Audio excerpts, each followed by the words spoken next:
Okay, you are about to see my few brain cells work overtime. I came up with a challenge for myself, and it is the following. I am going to attempt at explaining a topic or a subject or how something works without knowing any knowledge of it whatsoever, just what I can come up with from the top of my head. After I'm done failing at that, I'm going to stop. I'm going to take 30 minutes to do hard research on said topic, come back, and then actually explain it with a little bit more knowledge, just to show you that just 30 minutes of self-education can really change your perspective on anything. Now, of course, this topic won't be too philosophical because I'm really experimenting with this video idea to see if I would like to make more. So, the boring topic of today is how radars work. Now, radars, there are various versions. There are ones for meteorology, for weather. There's like kind of ones that the military use for tracking aircraft, and then there are like submarine radars, like for sonar. I'm not quite sure what the difference is between conventional radar and sonar. Maybe it's just interchangeable. I have no idea. That's why we're doing research. So, there are only 3 rules. The first one, naturally, is I only have 30 minutes to do my research. The second rule is I cannot use AI in any way, shape, or form to assist me, and I cannot use YouTube to assist me in any way, shape, or form. That's the third rule. So, radar. Okay, here we go.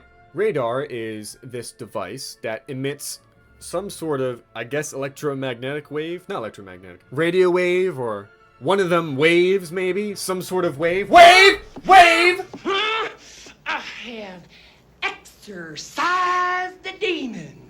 And once the waves hit some sort of object, it bounces back and gives a reading to whoever is collecting said data. Data!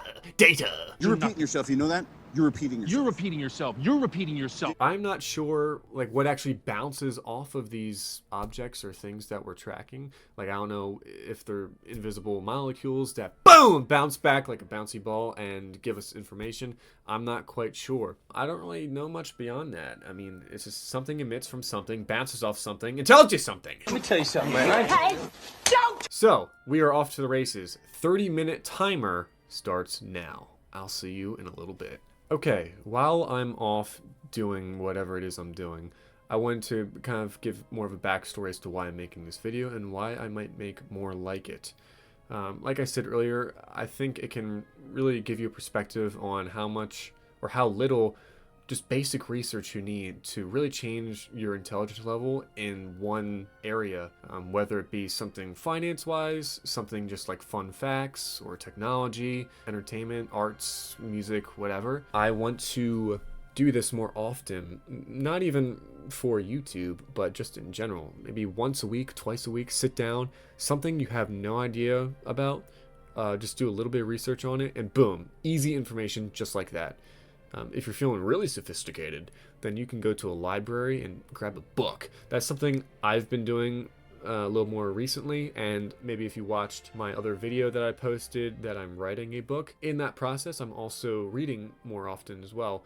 And I think it helps with the minimal screen time that a lot of people I think are trying to transition to these days, because we are in I can't. Oh, here we go. Am I playing Minesweeper again while multitasking? I'm having a stroke again! People are trying to transition away from screens, especially a younger generation, because just in general, the expectations of social media, what people see, some people are just online all the time. And I think if you just read, go outside, go for a freaking walk, touch some grass, Reddit moderators, then I think it can really make a difference. So let's cut back to post 30 minutes me and see what I can come up with.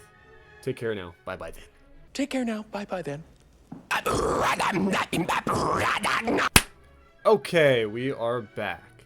After 30 minutes of research, I'm about to read you through my notes and paraphrase some of the things that I learned. A quick disclaimer, of course, that do not reference this video for actual knowledge if you are doing research for something important, okay? This is just me doing this. Anyways, let's get started. Radar. It stands for Radio Detection and Ranging. It was a very well kept secret before World War II. A German, of course, named Heinrich Hertz, found that radio waves reflect off metallic objects. The radar inception was heavily influenced by the needs of war. Aircraft were flying around and they did not always know where enemy aircraft were, and they would get shot down. So we can't have that. So of course, like everything else invented in wartime, a bunch of money was dumped into it, and boom, something happened.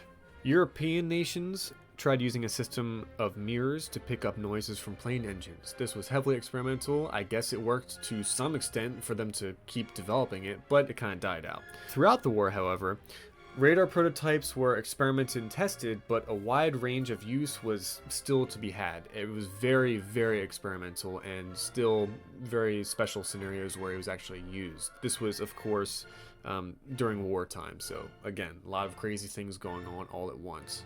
The post-war era, such as the 40s and 50s, brought 3 different variations of radar that were very successful for the most part. The first one was the monopulse radar. This one's simply, well, not simply, it's all super sophisticated, I'm just paraphrasing here. The monopulse radar increased accuracy of anything it would detect and give you more accurate information. The pulse Doppler radar allowed for detection of objects within varying conditions, such as weather and animal clusters, and that really helped out for aircraft that were flying around in not perfect conditions. The third one is the phased array. Phased plasma rifle in the 40-watt range. Phased plasma rifle in the 40-watt range. Hey, just what you see, pal. So the phased array radar would allow multiple entities to now be tracked at the same time. This could be helpful for things like sea mines, for any battleships going through the ocean and there is more than one mine. Definitely the phased array was, in my opinion, a big jump just because of the fact that it could monitor just one.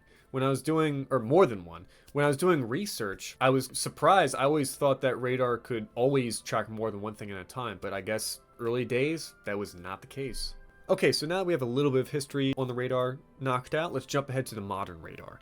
So radar signals bounce off materials such as metal, but not plastic.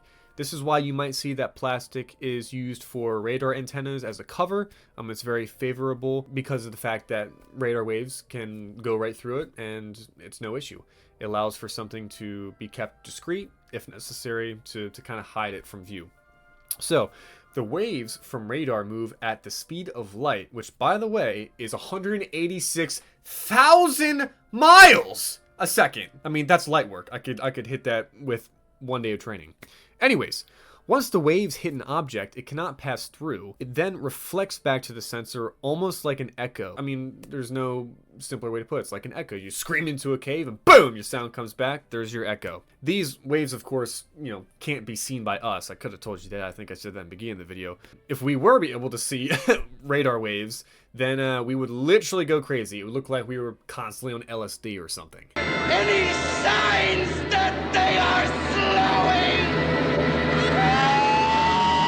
There are different types of radar that allow for different resolutions and dimensions. I put up a chart here. Feel free to pause and look at it because I only had 30 minutes and that looks freaking complicated. Large-scale microwave sensors are used for radar, and this is actually how they collect data, from what I've read, of course. These microwave sensors send out microwaves for detecting objects, and that's how they bounce off. In some cases, not just microwaves are sent out. Something called a passive infrared technology, or PIR, is coupled with this to simply pick up changes in thermal imagery created by movements by humans or any other object. If any of you have a relatively new car that has more of an advanced alarm system, if you leave the windows down and you lock the car and you go to stick your hand in the window, the alarm will go off. That right there is a microwave sensor in action, because your hand going into that cabin area relayed your thermal imagery to the sensor, and boom, the alarm comes off. Or comes off? It goes on. It alarms. I don't know. You know what I'm saying. So in brief summary, radar systems can and are used for multiple different applications. It was initially developed during wartime by a German, of course, who would have thought, for airplanes, and went through various stages of evolution. Now that technology is used for weather, alarm systems, and still, of course, military operations. Or not operations. Applications. That sounds a little more innocent. Operations, yeah! So, of course, I only had 30 minutes to do as much research as I could. So I grazed over a lot of many important factors, such as the other people that have contributed greatly to radar technology. You know, I may have portrayed information incorrectly, so if there are any experts out there that happen to see this video, my bad, and please correct me. So I had a good time with this, and I hope to maybe do it again. We'll see how that works out. So thank you for watching, and well, bye.